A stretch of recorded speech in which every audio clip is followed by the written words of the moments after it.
신명기 강의 26번째 시간입니다.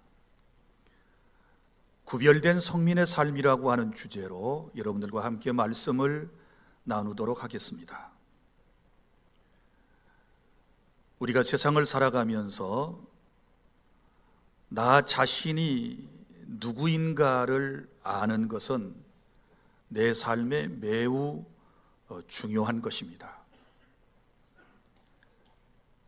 다른 사람들이 나를 평가할 수 있습니다.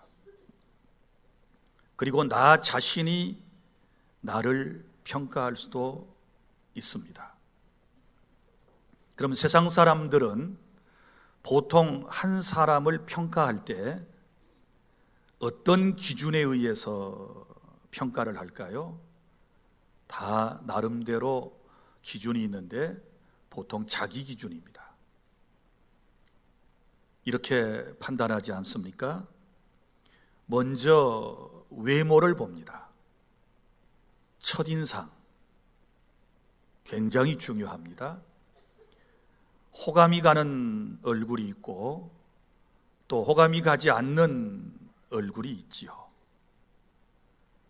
또 학력을 보고 사람을 판단합니다. 학사 자격증이 있는지, 대학은 나왔는지, 어디까지 무슨 공부를 했는지를 보고 우리를 평가합니다. 그리고 또한 실력은 있는지, 학력은 있는데 실력이 있는지 없는지를 보고 평가하죠. 그리고 어떤 직업을 가졌으며 어떤 직장에 다니고 어떤 직위에 있는지를 보고 사람을 평가합니다. 출신지는 어디인지, 농어촌에서 태어났는지 아니면 도회지에서 태어났는지, 그리고 또 그 부모님은 어떤 분이셨는지, 아주 건강한 가정에서 출생하여 성장했는지 아니면 한편 부모 밑에서 성장했는지, 또 혹은 건강한 부모인지 아니면 장애를 가진 부모에게서 출생했는지, 이런 것들도 사람들은 따집니다. 그리고 자라난 그의 환경이 어떠했는가, 이것도 보더라고요. 그리고 또 경제적 능력은 있는지, 얼마나 잘 먹고 잘 사는지, 그리고 또한 환경도 봅니다. 어느 지역에서 사는가, 서울 같으면 강남 사는가 아니면 변두리에서 사는가, 아파트도 소위 말하면 평수가 얼마나 넓은가 아니면 작은가, 이것도 따져보고 이런저런 것들을 다 종합적으로 나름대로 계산을 해낸 이후에 한 사람을 평가하려고 들지 않습니까? 여러분도 그렇게 사람을 평가하셨으리라고 생각을 합니다. 그래서 이제 너무 자기 자신이 자기를 평가할 때도 이럴 수가 있어요. 너무 자기에게 점수를 많이 줘가지고 평가를 하게 되면 우월감이 생겨요. 그러면 교만한 사람이 돼요. 반면에 나는 아무것도 아니야 이러면서 자기 자신에게 점수를 너무 조금 주는 거예요. 그러면 열등감이 생겨서 인생을 제대로 살아갈 수 없게 돼요. 사랑하는 여러분, 오늘 저와 여러분들은 하나님 면전에서 하나님의 말씀을 통하여 하나님께서 나를 어떻게 평가하시고 나라고 하는 존재에 대하여 무엇이라고 말씀하시는가, 여기에 여러분들이 귀를 기울여야 될 줄로 믿으시기를 바랍니다. 누가 나에 대하여 어떻게 평가하는지 그거는 별로 문제가 되지 않아요. 또 여러분 자신이 여러분 스스로를 어떻게 평가하는지 그것도 하나님께서는 별로 원치 않으세요. 하나님의 평가를 듣고 그 다음에 여러분의 인생을 올바로 사셔야 하는 것입니다. 그럼 하나님께서 우리를 평가하시는데 첫째는 오늘 본문에 보면 이렇게 말씀을 합니다. 너는 선택받은 하나님의 자녀이다. 선택받은 하나님의 자녀. 1절 너희는 너희 하나님 여호와의 자녀이니 이렇게 말씀을 했고 2절 보면 여호와께서 지상 만민 중에서 너를 택하여 이렇게 말씀을 하셨습니다. 우리가 어떻게 하나님의 자녀의 신분을 얻게 되었을까요? 첫째는 하나님의 선택에 의해서이고, 그럼 보통 세상 사람들 같으면 누군가를 선택할 때에 제가 아까 여러분들에게 열거해드렸던 여러 가지 것들을 다 보고 난 이후에 자기 마음에 드는 그리고 실력 있고 능력 있는 사람을 선택하잖아요. 그런데 하나님께서는 내가 이 땅에 탄생하기도 전에 나를 하나님의 자녀로 택하셨다. 이것은 오직 하나님의 사랑이고 하나님의 절대적인 주권인데 무조건적인 선택이거든요. 예수 그리스도 안에서 하나님께서 그 기쁘신 뜻을 따라 우리를 선택하셨다. 이렇게 말씀을 하셨습니다. 그래서 선택받은 백성은 세상에 태어나 살면서 이제 하나님을 믿게 되지요. 그래서 영접하는 자 곧 그 이름을 믿는 자들에게는 하나님의 자녀가 되는 권세를 주셨으니 선택받고 예수님을 구주로 영접하여 하나님의 자녀가 되었다. 믿습니까? 여러분이 하나님의 자녀임을 확신하십니까? 선택받은 하나님의 자녀이다. 그 다음에 두 번째, 오늘 말씀에 보면 하나님께서 나에 대하여 뭐라고 말씀을 하시는가? 2절에 보면 너는 내 하나님 여호와의 성민이라 이렇게 말씀을 했어요. 성민이라는 말은 거룩한 백성. 자, 택하였다라고 하는 것은 선택이에요. 선택받은 첫 번째 백성, 두 번째는 하나님의 성민, 거룩한 백성. 무슨 의미일까요? 많고 많은 사람 가운데서 우리를 거룩한 하나님의 일에 쓰시려고 구별해 놓으셨다는 뜻이에요. 성별에 놓으셨다라고 하는 것입니다. 우리가 예수 믿고 곧바로 우리가 뭐가 달라지고 변화되고 막 예수님 형상을 다 회복하는 것은 사실 아니에요. 그럼에도 불구하고 하나님은 우리를 구별하여 놓으셨고 우리를 거룩한 백성으로 만들어 가신다. 그래서 점진적으로 하나님의 말씀과 기도와 하나님의 은혜를 통하여 우리는 더 거룩한 백성이 되어가고 있다라고 하는 사실을 믿으시기를 바랍니다. 우리는 성민입니다. 그리고 세 번째는 하나님의 나라를 기업으로 받을 백성이에요. 하나님의 나라의 백성은 하나님 나라에 결국은 들어가게 될 줄로 믿으시기를 바랍니다. 그러니까 우리는 이 땅에 발붙이고 살아가지만 하나님 나라 백성이니 하나님 나라에 언젠가는 완전한 하나님의 나라에 들어가게 될 사람이다. 그래서 내가 누구인가 이걸 여러분들이 잘 깨닫고 신앙생활하는 것이 중요해요. 다시 정리합니다. 선택된 하나님의 자녀, 그리고 하나님이 구별해 놓으신 성민, 거룩한 백성, 그리고 하나님 나라에 들어갈 하나님 나라의 백성이라고 하는 사실을 확신하시기를 바랍니다. 이 믿음은 절대 흔들림이 없어야 될 줄로 믿습니다. 자, 그러면 이제 이렇게 구별된 하나님 나라의 백성이 되었으니 어떻게 살아야 할 것인가? 이 문제를 오늘 우리에게 말씀을 하시는 거예요. 세 가지를 우리에게 말씀을 하고 있는데, 첫 번째는 우리가 구별된 하나님의 성민으로서 어떻게 살아야 되느냐? 몸을 구별하여 사용하시기를 바랍니다.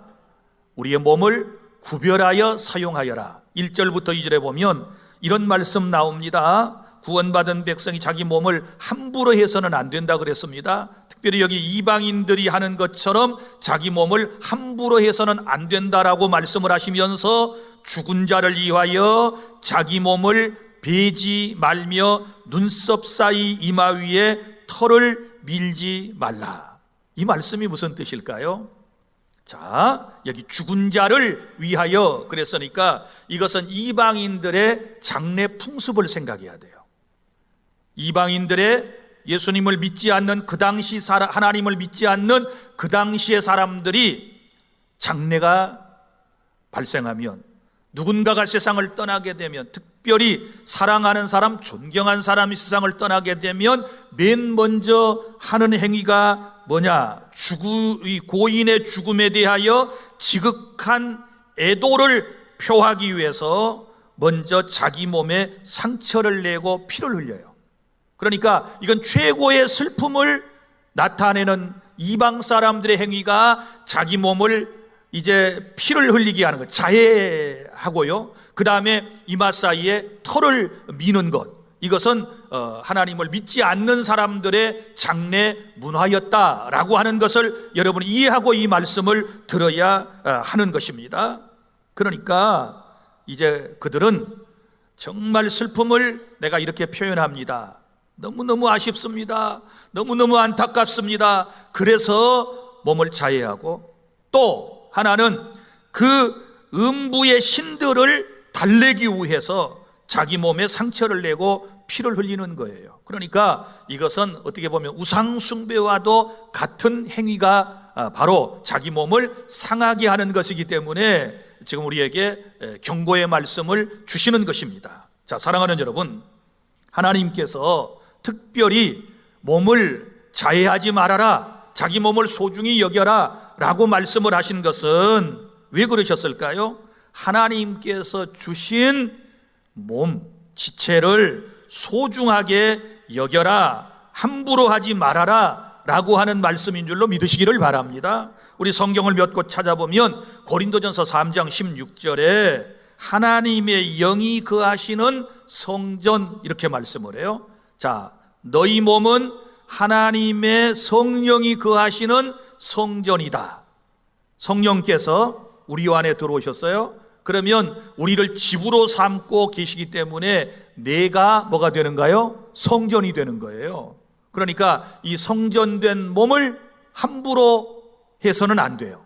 그리고 또 고린도전서 12장 27절, 자, 여기 보면 성도는 그리스도께서 자기의 핏값으로 사신 그리스도의 몸이요 지체이다, 이렇게 말씀을 합니다. 자, 성도를 이제는 또 뭐라고 말씀하셨어요? 그리스도의 몸이요 그랬어요. 우리가 그리스도의 몸이래요. 왜요? 이건 내 것이 아니잖아요. 주님께서 자신의 핏값으로 우리를 사셨기 때문에 이제 우리는 주님의 것이 되는 거예요. 그래서 그리스도의 몸이고 지체이다, 이렇게 말씀을 하셨습니다. 자, 더 확대된 말씀을 보실까요? 고린도전서 6장 19절부터 20절까지 말씀을 보면 하나님께로부터 받은 몸.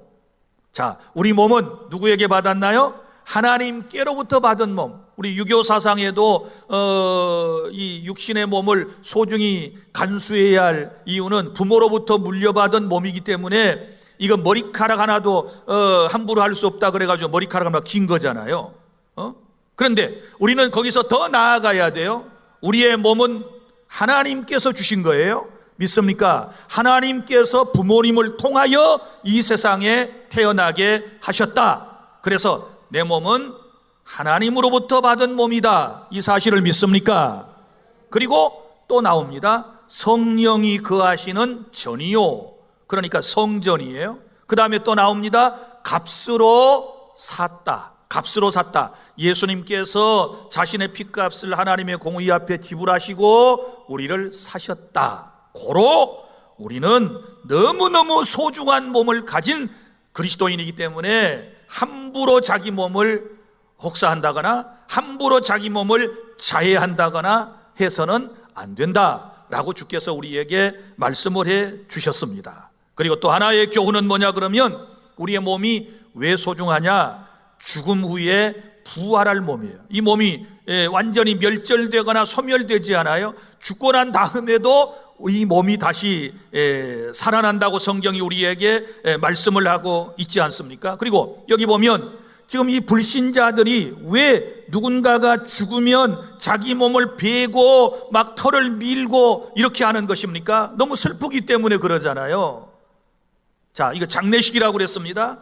그러면 이 사람들의 모습이 어때요? 소망이 없어 보이잖아요. 너무 막 슬퍼서 울고 불고 지금 막 몸까지 피를 흘리고 이거 완전히 막 이제는 이 사람과의 관계가 끝났다라고 생각하는 것처럼 지금 느껴지잖아요. 그런데 여러분 이걸 아셔야 돼요. 우리 성도의 죽음은 끝이 아니고 시작입니다. 이 세상에 여러분 힘들고 어려운 삶은 끝장이 나는 것이 죽음이고 그 다음에 죽음 이후에 곧바로 영원한 하나님 나라 천국의 시작이 죽음이기 때문에 우리는 끝에다가 포인트를 맞추지 말고 우리는 시작이라고 하는 개념으로 죽음을 받아들여야 될 줄로 믿으시기를 바랍니다. 믿습니까? 그래서 하나님 나라에서 복된 삶이 시작되는 것이 죽음이다.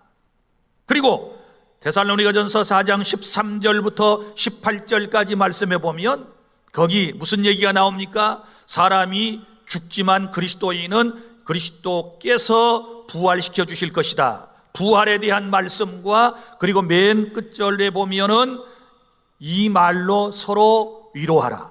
그 말이 나와요. 그러니까 이 말들로 서로 위로하라는 말은 부활의 산소망을 가지고 부활에 대한 말씀을 가지고 서로 슬퍼하지 말고 위로하여라 라고 하는 말씀인 줄로 믿으시기를 바랍니다. 사랑하는 여러분, 죽음이라고 하는 것은 범죄한 인간에게 내려진 하나님의 형벌로서 사실은 절망적이긴 해요. 그러나 예수님을 믿는 사람에게는 더 이상 공포의 대상이 아니라는 것을 아셔야 돼요. 왜냐하면 예수님이 인간의 죄를 대신하여 십자가에서 죽으시고 그 사망의 권세를 깨뜨리시고 부활하셨기 때문에 그를 믿는 사람들에게는 부활과 영생이 보장되어 있는 줄로 믿으시기를 바랍니다. 그래서 요한복음 5장 24절 내가 진실로 너희에게 이르노니 내 말을 듣고 또 나 보내신 이를 믿는 자는 영생을 얻었고 심판에 이르지 아니하나니 사망에서 생명으로 옮겼느니라. 할렐루야. 우리에게는 부활과 영생이 있다. 그러므로 사랑하는 성도 여러분, 오늘부터 우리의 몸을 더 소중히 여기셔서 몸으로 하나님께 영광을 돌리시기를 바랍니다. 이렇게 소중한 몸, 이렇게 귀한 몸, 이 몸을 잘 여러분들이 보존하셔서 하나님께 영광 돌리는 도구로 사용해야 하는 것입니다. 그 다음에 둘째로 구별된 성민의 삶. 첫 번째는 이제 우리의 몸을 잘 관리해서 쓰라라고 하는 말씀이었고, 두 번째는 3절부터 21절까지 음식을 구별하여 먹으라. 음식을 구별하여 먹으라 라고 하는 말씀인데, 여기 3절부터 21절까지 말씀을 세 단락으로 나눌 수 있어요. 사람이 먹을 수 있는 음식이, 자, 먼저 땅에 있는 짐승, 그 다음에 바다에 있는 물고기, 그 다음에 하늘을 나는 새, 조류가 있거든요. 이걸 이제 쭉 정리를 해 놓았는데, 먼저 본문의 3절부터 8절까지는 짐승에 대한 얘기예요. 포유류. 그러니까 짐승 가운데도 하나님께서 정결하다라고 하는 짐승이 있고 부정하다라는 짐승이 있는데, 정결한 짐승은 먹고 부정하다고 말씀하는 짐승은 먹지 말아라, 그 말씀이거든요. 그럼 한번 읽어볼까요? 자, 우리 3절부터 8절까지 시작. 너희는 가증한 것은 무엇이든지 먹지 말라. 너희가 먹을 만한 짐승은 이러하니 곧 소와 양과 염소와 사슴과 노루와 불그스름한 사슴과 삼염소와 볼기 가신 노루와 뿌리긴 사슴과 사냥들이라. 짐승 중에 굽이 갈라져 쪽발도 되고 새김질도 하는 모든 것은 너희가 먹을 것이니라. 다만 색임질을 하거나 굽이 갈라진 짐승 중에도 너희가 먹지 못할 것은 이것이니 곧 낙타와 토끼와 사반 그것들은 색임질은 하되 굽이 갈라지지 아니하였으니 너희에게 부정하고 돼지는 굽은 갈라졌으나 색임질은 못함으로 너희에게 부정하니 너희는 이런 것의 고기를 먹지 말 것이며 그 사체도 만지지 말 것이니라. 아멘. 큰일 났네. 돼지도 나왔네. 자, 여기 그리고 제가 5월 달에 모로코 지금 지진난 마라케시라고 하는 곳에 한 2, 3일 동안 거기 있었는데 거기서 낙타 고기도 먹었거든요. 먹었네. 자, 이제 나중에 이 설명을 해드리겠어요. 자, 구약의 율법에서는 정하니 먹어라, 그러니까 정결하니 깨끗하니 먹어라 라고 하는 짐승도 있고 부정하니 먹지 말라고 하는 짐승이 지금 나왔어요. 그 다음에 두 번째 단락에 9절부터 10절까지는 물고기예요. 물고기, 어류. 자, 어류도 먹을 것이 있고 먹지 말 것도 있어요. 자, 9절부터 10절 시작. 물에 있는 모든 것 중에서 이런 것은 너희가 먹을 것이니 지느러미와 비늘이 있는 모든 것은 너희가 먹을 것이요 지느러미와 비늘이 없는 모든 것은 너희가 먹지 말지니 이는 너희에게 부정함이니라. 아멘. 여기도 또 걸리는 게 있네. 비늘이 없는 거 많이 드셨지요? 추어탕, 그리고 장어, 메기, 가물치 뭐 이런 것들 지금 보니까 다 드셨구만. 이거 어떠실 거예요 이제? 자, 그러면 먹을 수 있는 것은 지느러미와 비늘이 있는 것은 먹으라 그래서 그건 잘 하신 거예요. 그러면 이제 제가 다 읽고 난 다음에 우리가 지금은 이 말씀을 어떻게 받아들이고 우리의 삶에 적용해야 할 것인가에 대해서 말씀을 드리겠어요. 그 다음에 이제 조류. 자, 성경은 육해공 이렇게 나와요. 육군 짐승, 그 다음에 해군 어류, 그 다음에 이제 공군 조류. 이제 새 가운데서도 먹을 수 있는 게 있고 먹지 말아야 할 것이 있어요. 자, 11절부터 21절까지 시작. 정한 새는 모두 너희가 먹으려니와 이런 것은 먹지 못할지니 곧 독수리와 솔개와 물소리와 매와 새매와 매 종류와 까마귀 종류와 타조와 타흐마스와 갈매기와 새매 종류와 올빼미와 부엉이와 흰 올빼미와 당아와 울릉과 노자와 학과 황새 종류의 대승과 박쥐며 또 날기도 하고 기어다니기도 하는 것은 너희에게 부정하니 너희는 먹지 말 것이나 정한 새는 모두 너희가 먹을지니라. 너희는 너희의 하나님 여호와의 성민이라. 스스로 죽은 모든 것은 먹지 말 것이나 그것을 성중에 거류하는 객에게 주어 먹게 하거나 이방인에게 파는 것은 가하니라. 너는 염소 새끼를 그 어미의 젖에 삼지 말지니라. 아멘. 자, 이제 하늘을 나는 새, 먹을 수 있는 것 있고 먹지 말 것에 대하여 지금 쭉 여기 이제 기록을 했단 말이에요. 자, 여러분, 이 말씀을 이제 우리 어떻게 해석하고 받아들이냐가 지금 매우 중요한 거예요. 여러분, 우리가 이 성경 지금 이 먹는 것에 대한 얘기가 나왔을 때 이걸 문자적으로만 풀려고 해서도 안 되고 또 이거를 영적으로만 해석한다고 해서도 안 되고 또 이것을 의학적으로만 해석해서도 안 돼요. 물론 이제 일반 학자들이 그럽니다. 여기 성경에서 그 많은 음식들은 대부분 우리 육신의 건강에 별로 좋지 못한 것들이래요. 그래서 안식일교는 이대로 지금도 지켜요. 그 사람도 율법을 지금도 지키고 있기 때문에. 그러나 이제 그러면 우리는 이 말씀을 어떻게 받아야 할 것인가? 먼저 이걸 알아야 돼요. 여기 나오는 이 규례는 육적 이스라엘 백성들에게 주셨다. 육적 이스라엘 백성은 혈통적 이스라엘 공동체에게 주신 것이다. 왜? 다른 민족의 사람과 이스라엘 사람들을 구분하기 위한 첫 번째 목적이 있고, 그 다음에 이 먹지 말라라고 하는 것은 의식법이에요. 우리가 여러분 성경의 율법을 볼 때는 법을 세 가지로 구분한다 그랬죠. 자, 먼저 의식법, 제사법, 구약의 5대 제사법, 그 다음에 이런 것들은 모두 다 의식법이에요. 자, 그 다음에 시민법, 국가법이 있어요. 이스라엘 백성으로서 어떤 법이 있나, 뭐 배상법도 있고 뭐 손해배상법 같은 거 성경에 또 다 나와요. 그건 이스라엘 백성들에게 해당되는 거예요. 그 다음에 세 번째 도덕법이 있어요. 도덕법은 10계명이에요. 그러면 이 세 개의 법 가운데서 도덕법 10계명만 유효한 것이고, 의식법, 제사법, 그 다음에 시민법은 폐지된 거예요. 제사법은 예수 그리스도의 십자가 사건을 통하여 완전히 폐지되고 성취된 것이고, 그 다음에 시민법, 국가법은 우리가 육적 이스라엘이 아니고 우리는 이방 대한민국 사람이잖아요. 그러니까 우리 밖에 있는 법이라고 말해요. 그러면 이 말씀을 우리가 그대로 문자적으로 지켜야 되느냐 말아야 되는가를 한번 여러분이 생각을 해보세요. 그리고 신약교회의 신약성경에는 이런 음식을 먹는 문제에 대하여 거론을 하지 않고 있다는 사실을 아셔야 돼요. 자, 초대교회 때 이제 중대한 문제가 교회 안에서 발생을 했습니다. 두 가지 문제인데, 하나는 구약의 할례 문제였어요. 자, 할례를 받아야 구원받느냐 아니면 예수님을 믿기만 하면 구원받느냐. 그래서 예루살렘에서 총회가 열렸어요. 요즘으로 말하면 예루살렘 총회. 여기저기의 교회 지도자들 불러 모아놓고 회의를 한 거예요. 하나님의 은혜 가운데. 그래서 그 첫 번째 문제는 할례 문제는 할례를 받지 않아도 예수님을 믿음으로만 구원받는다라고 확정해서 공포했어요. 그러니까 할례 안 받아도 돼요. 예수님을 믿음으로만. 그 다음에 두 번째 하나 또 있어요. 이방인들에게 이제 해당되는 문제인데, 그럼 이방인들이 뭐 돼지고기를 먹는 데도 있고 안 먹는 데도 있고, 여기 성경에 지금 율법에 기록된 뭐 걸리는 게 많잖아요. 그러면 이 문제는 어떻게 할 거냐라고 했을 때 사도행전에 보면 두 가지를 금해요. 하나는 우상에게 바쳐진 제물.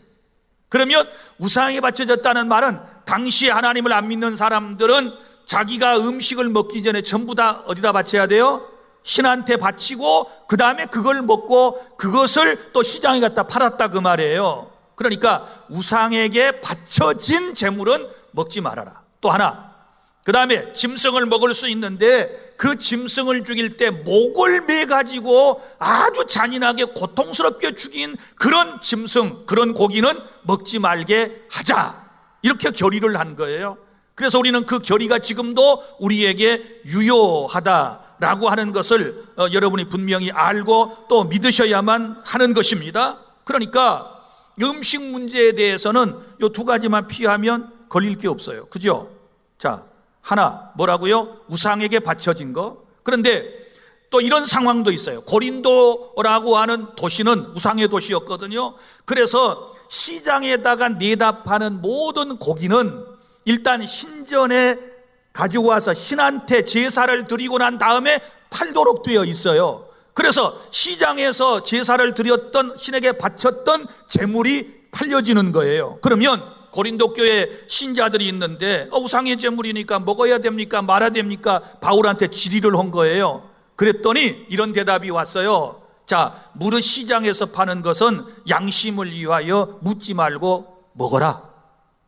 그러니까 이제 비록 신에게 바쳐진 걸 할지라도 그 당시 문화가 그러니까 시장에서 통용되고 있는 고기는 사다가 먹으면 된다는 거예요. 이해가 되셨나요?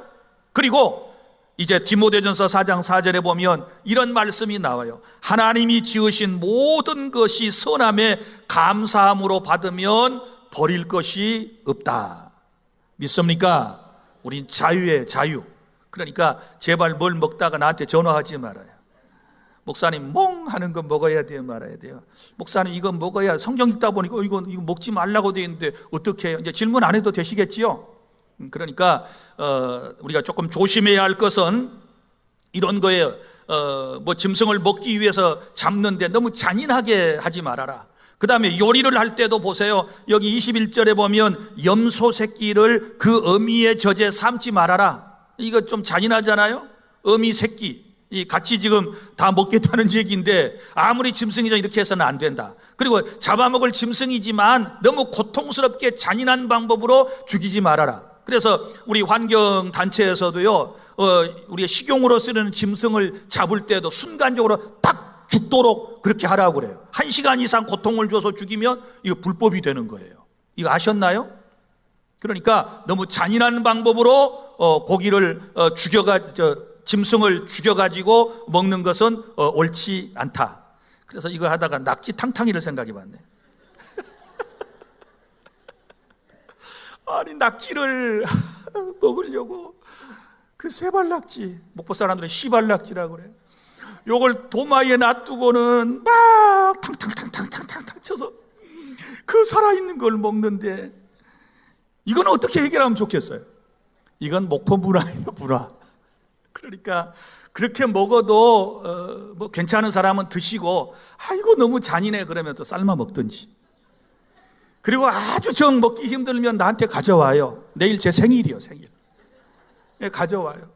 이런 거 가지고 복음 안에 사는 사람들이 너무 억눌려 가지고 이래서는 안 된다. 오늘 말씀의 취지를 충분히 이해를 하시기를 바랍니다. 그러니까 이런 말이에요. 왜 이런 먹는 것조차도 함부로 먹지 말라고 말씀을 하셨느냐? 그러면 하나님의 백성과 하나님의 백성이 아닌 사람의 구분이에요, 구분. 구분이에요, 구분. 그리고 또 오직 하나님의 말씀만 순종하여 살라고 하는 뜻이고, 또 하나는 세상 것 가지고 배불리려고 하지 말고 하나님의 말씀으로 채워라 라고 하는 의미가 있는 거예요. 그러니까 이런 말이 되는 거예요. 더 쉽게 말하면 구약에서 이스라엘 백성이냐 이방인이냐 구별을 어떻게 한다고요? 자, 음식을 먹는 걸 가지고 구분을 지금 할 수 있잖아요. 그럼 이 시대의 그리스도인들은 어떻게 구분을 할까? 표면적으로 우리가 구분을 할 때는 먹는 것 가지고도 해요. 자, 하나님을 믿는 사람은 마약하지 않습니다. 하나님을 진실로 믿는 크리스찬은 술, 담배 하지 않습니다. 물론 그것 때문에 천국 가냐 지옥 가냐 이런 구절은 없어요. 그러나 우리가 분명히 한 가지 알아야 할 것은, 우리 그리스도 안에 있는 사람들은 내가 하나님을 믿는다는 표시로서 적어도 이런 것들로 구분이 되어진다라고 하는 사실을 믿으시기를 바랍니다. 그러니까 아무거나 막 먹어서는 안 돼요. 적어도 마약, 술, 담배 이런 것들은 금해야 한다라고 하는 것을 여러분이 기억하시기를 바랍니다. 그 다음에 셋째, 우리가 구별된 성민의 삶을 살아갈 때 뭘 구별해야 되느냐? 물질을 구별하여 쓰시기를 바랍니다. 물질을 구별하여 쓰라. 21절부터 29절까지 보면 여러분들이 가장 부담스럽게 생각하는 11조에 대한 이야기가 나왔어요. 11조. 자, 11조 하나님이 주신 말씀이니까 우리가 직접 이제 들어보는 것이 중요해요. 11조에 대한 규례가 나오는데, 자, 첫째 11조에 대한 얘기, 마땅히 하나님께 성전에서 드리라. 시작. 고마워요. 그렇게 기억력이 좋으시네. 자, 다시 한 번 더 시작. 자, 11조는 마땅히 드려야 된다. 22절, 너는 마땅히 매년 토지소산에 11조를 드릴 것이며, 그러니까 11조는 마땅히 드려야 돼요. 우리가 시골에서 많이 경험했잖아요. 자기 논밭이 없는 사람들은 남의 논밭을 경작해요. 그럼 1년에 한 번씩 뭘 내야 돼요? 사용료를 내는 거예요. 그럼 마땅히 내야 되는 거예요. 자, 남의 집에 세를 살면 뭐 해야 돼요? 마땅히 월세나 전세를 내야 되는 거예요. 그래서 11조는 해도 되고 안 해도 되는 게 아니고, 하나님의 백성이라면, 이스라엘 백성이라면 마땅히 10의 1조를 내야 된다. 왜요? 하나님이 창조하신 하나님의 세상에서 하나님이 우리에게 임시로 주신 땅을 경작하며 살아가기 때문에 마땅히 드려라. 그 다음 누구에게? 하나님께. 자, 23절 내 하나님, 그래서 내 하나님 여호와 앞, 그랬으니까 하나님께 드린다. 어디서 드립니까? 23절 그의 이름을 두시려고 택하신 곳에서 내 곡식과 포도주와 기름의 11조를 먹으며 또 내 소와 양의 처음 난 것을 먹고 내 하나님 여호와 경외하기를 항상 배울 것이니라. 아멘. 자, 여기 보면 성전을 말하는 거예요. 그의 이름을 두시려고 택하신 곳에서, 이런 말씀이 계속 반복돼요. 신명기에 24절에도 그렇게 또 나와 있는 것을 볼 수 있습니다. 그러니까 11조는 아무데나 드리는 것이 아니라 하나님의 집에다가 드리는 것이다. 자, 그러면 무엇을 11조로 드리는가? 우리 11조 헌금하면 돈을 얘기하는 거고, 원래 11조는 돈만 말하는 개념이 아니에요. 자, 그럼 여기 이제 소산의 11조 나왔죠. 소산의 11조. 소산의 11조. 그러면 곡식이 있을 수 있고, 여기 나오는 품목을 볼까요? 포도주도 있고, 그 다음에 기름도 있고, 소도 있고, 양도 있고, 이런 여러 가지 하나님이 주신 것 가운데서 10분의 1을 하나님께 바쳐라. 세 번째, 그러면 왜 11조를 드려야 하는가? 23절 하반절에 내 하나님 여호와 경외하기를 항상 배울 것이니라. 아멘. 하나님을 경외하는 마음을 가지고 믿음으로 살아가는 사람이라면 10의 1조를 바쳐라. 그러니까 11조는 내가 하나님을 사랑한다라고 하는 신앙 고백적인 의미가 포함되어져 있다라고 하는 사실을 믿으시기를 바랍니다.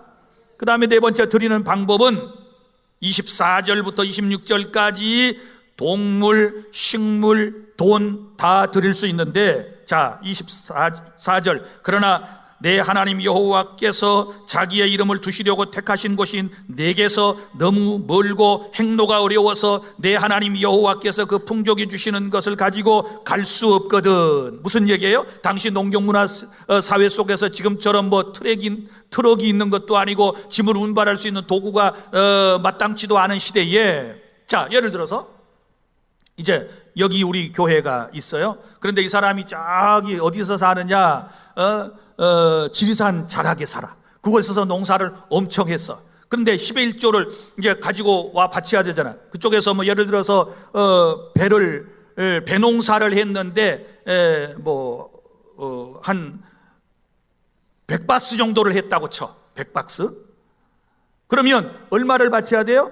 10박스를 바쳐야 되잖아요. 그런데 거기서 가져오기가 어때요? 힘들어. 지금이야 뭐 택배로 붙이면 되지만 힘들어요. 그러면 자, 멀고 행로가 어려워서 그 풍성이 주신 것을 가지고 올 수 없으면 어떻게 해야 돼? 거기서 그걸 팔아 11조를 팔아서 돈으로 만들어. 그리고 그 돈으로 만들어 가지고 목포로 와. 그 다음에 이 목포 우리 교회당 근방에서 그걸 가지고 뭘 사요? 자, 25절 그것을 돈으로 바꾸어 그 돈을 싸가지고 내 하나님 여호와께서 택하신 곳으로 가서 내 마음에 원하는 모든 것을 그 돈으로 사되, 자, 그 돈을 가지고 와서 또 사는 거예요. 그러니까 11조를 이제 돈으로 만들어 가지고 왔어요. 그걸 가지고 와서 소나 양이나 포도주나 독주 등 내 마음에 원하는 모든 것을 구하고 거기 내 하나님 여호와 앞에서 너와 내 권속이 함께 먹고 즐거워할 것이며. 할렐루야. 이렇게 바치는 거예요. 그러니까 드리는 방법은 다양했었다라고 하는 것을 우리가 알 수 있고, 그러면 다섯 번째 11조의 용도, 왜 11조를 드려야 되고 그 11조는 어디에다가 써야 되는가에 대하여 오늘 본문이 말씀을 하고 있는데, 자, 정리를 해드리면 하나는 예배에 관련하여 이 제사의 업무, 그 다음에 또 하나는 어려운 이웃을 위하여, 하나는 하나님께 예배하는 경비로, 또 하나는 어려운 이웃을 구제하는 경비로 11조를 사용한다, 이렇게 말씀을 했어요. 자, 27절부터 28절까지 시작. 내 성읍에 거주하는 레위인은 너희 중에 분깃이나 기업이 없는 자이니 또한 저버리지 말지니라. 매 3년 끝에 그의 소산의 10분의 1을 다 내어 내 성읍에 저축하여 너희 중에 분깃이나 기업이 없는 레위인과, 자, 여기까지. 자, 레위인이 나왔어요. 그럼 레위 사람은 누구예요? 자, 레위 사람들은 가나안 땅에 들어갈 때에 가나안 땅을 분배받지 못한 사람들이었지요. 그럼 왜요? 이 사람들은 어떻게 먹고 사나요? 다른 지파 사람들이 11조를 내면 그 11조를 가지고 살아가면서 오로지 농산물 뭐 이런 거 가축업하지 아니하고 하나님의 성전에서 예배하는 일만 하면서 살아가는 사람들이 레위 사람들이에요. 레위족. 이해가 되셨나요? 그러니까 이 사람들이 첫 번째 받게 되는 거예요. 그래, 요즘 말로 하면 예배의 경비가 11조로 사용되는 거예요. 여러분들이 11조 가지고 우리 교회당 이 건물 관리, 그 다음에 교회 안에서 사역하는 저를 포함한 모든 교역자들의 생활비, 또 교회에서 일하는 교회 직원들을 위하여 사용되는 것을 뭐라고 그래요? 예배를 위한 경비라고 그래요. 그러니까 11조를 그런 목적으로 드려야 되고, 그렇게 첫 번째가 사용되는 거예요. 이해가 되셨나요? 내가 내는 헌금 다 어디다 쓰지? 첫 번째 그렇게 쓴다는 걸 이제 아셨지요? 오해가 없기를 바랍니다. 여름에 보니까 우리 전기료만 한 500만 원씩 나와요. 엄청나요. 우리 교회 전기료만 500만 원씩 나오고, 뭐 수도 요금만 해도 100몇십만 원씩 나오고요. 이 교회 우리 영건평 한 1200평 복지관까지 뭐 다 여기저기 하면 되는데, 이거 관리하는데 이거 적지 않은 돈이 들어갑니다. 이거 다 여러분들의 헌금으로 운영되는 거예요. 그리고 우리 교회 안에 수많은 부교역자들과 교회 직원들 다 11조 헌금으로 운영이 된다는 사실을 아셔야 돼요. 그 다음에 두 번째가 뭐라고 그랬어요? 구제. 그러면 여기 구제의 대상이 나와요. 어려운 이웃들. 객은 누구예요? 다문화 사람들이에요. 타민족이면서 유대인 사회 속에 들어와 살아가는 사람을 나그네 혹은 객이라고 그랬어요. 이 어려운 사람들이거든요. 객과, 그 다음에 누가 나왔습니까? 고아와 과부들을 위하여, 다 힘들고 어려운 사람들을 위하여 사용하는 소위 사회봉사비, 구제비, 이렇게 얘기할 수 있는 거예요. 이런 목적으로 11조를 드리고, 이런 목적에 따라 11조는 사용되어져야 한다는 사실을 여러분이 믿으시기를 바랍니다. 자, 여기까지 부담스러웠는데, 이게 여러분이 기분 좋은 말, 마지막 결론. 자, 29절 중반절, 그리하면부터 찾아봐요. 찾으셨나요? 자, 거기서부터 시작. 그리하면 내 하나님 여호와께서 내 손으로 하는 범사에 내게 복을 주시리라. 아멘. 할렐루야. 어떻게 이제 기분이 좀 좋아지셨어요? 아까 뭐 11조 할 때까지는 인상이 영 아니더니, 이거 딱 읽으니까 뭐 얼굴이 좀 펴졌네. 그리고 설교도 끝날 때쯤 됐다 그 말이지 이제. 자, 다시 11조 온전히 드리면, 그리하면 내 하나님 여호와께서 내 손으로 하는 범사에 내게 복을 주시리라. 그 복 받기를 원하면 온전한 11조를 하나님께 반드시 드리는 삶이 될 수 있기를 바랍니다. 11조 규례는 우리를 망하게 하고 우리 것을 빼앗아 가려고 하는 게 아니고, 하나님께서 복 주시기 위해서, 그리고 하나님 나라를 확장해 나가시기 위하여 우리에게 11조를 말씀하셨다는 것을 기억하시기를 바랍니다. 이제 말씀을 맺습니다. 자, 11조 신앙은 하나님의 소유권을 인정하는 것이고, 하나님의 은혜에 감사하는 것이고, 또 그 은혜를 서로 나누라고 하는 기쁜 뜻을 가지고 있는 것입니다. 저와 여러분은 오늘 이제 나라고 하는 존재가 어떤 존재인가를 분명히 알았습니다. 하나님께 선택받은 하나님의 자녀이고, 그 다음에 하나님이 거룩하게 쓰시려고 구별해 놓은 성민이고, 그리고 하나님 나라에 들어갈 하나님 나라의 백성이라고 하는 사실을 믿습니까? 자, 이제 이 마음을 딱 가지고 확신했으면 어떻게 살아야 될까요? 몸을 제발 구별해서 사용하실 수 있기를 바랍니다. 이 몸을 함부로 하지 말아요. 그 다음에 여러분이 음식도 구별하여 먹으실 수 있기를 바랍니다. 먹든지 마시든지 무엇을 하든지 다 하나님의 영광을 위하여 하라 그랬으니까, 그 먹는 것이 하나님의 영광을 드러내는 행위라면 먹을 수 있어요. 뭐든지. 이해가 되셨습니까? 근데 술 먹을 때 영광이 안 돼, 담배 피우면 안 돼, 그러면 그건 아닌 거예요. 자, 그 다음에 우리가 음식도 구별하지만 세 번째 뭘 구별했어야 돼요? 물질도 구별했어야 돼요. 다 하나님의 것인데 10분의 1은 구별하여 하나님께 드리고, 나머지는 하나님이 기뻐하시는 일에 또 여러분 자신을 위하여 사용하시고, 하나님께서 주시는 복을 충만히 받아 누리는 저와 여러분이 될 수 있기를 바랍니다.